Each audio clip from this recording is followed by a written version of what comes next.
Warning: this story may make you feel uneasy and scared. Nights at the store were like ghostly adventures in a world of my own nightmares. From the first night, when I first noticed the strange markings on the poles, I sensed that something was wrong. At the beginning of my shift, they were just minor ink smudges, but each time I returned to work, they grew larger and larger.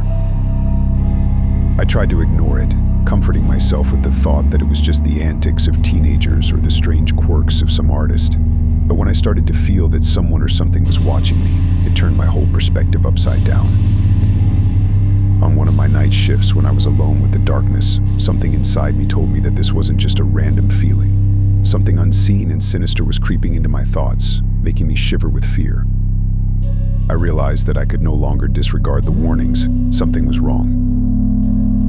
Just then I began to recognize my fears as the nightmare suddenly became reality. I heard rustling and rustling on the walls of the store, as if something was crawling on them. My heart beat so hard that it seemed ready to jump out of my chest. My attention was caught by a figure in a dark corner of the store.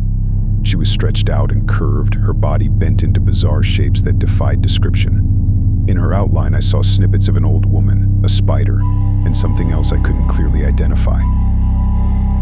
But most horrible of all was her face. It was devoid of features except for some narrow eyes that glittered in the gloom like those of a beast ready to strike a deadly blow.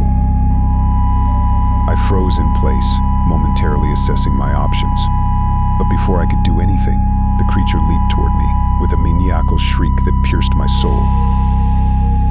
I recoiled, avoiding its claws on my last breath, and rushed for the exit. My feet carried me so fast I barely had time to realize what was happening. I ran out of the store, but even as I ran far away, I could feel his gaze following me, penetrating my deepest nightmares. After that incident, every night I would wake up in a cold sweat, my heart drumming frantically in my chest, and in my dreams I would see this creature. It would chase me, stalk me, and threaten me. Every time I closed my eyes, I felt it was there again, ready to pierce my nightmares with its creepy presence.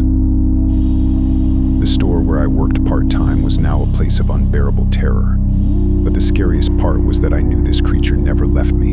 It was always there, in the shadows, in my dreams, wherever I was. And I knew that this nightmare spell it had cast on me would never let me forget the night I had narrowly escaped death by its fangs and claws.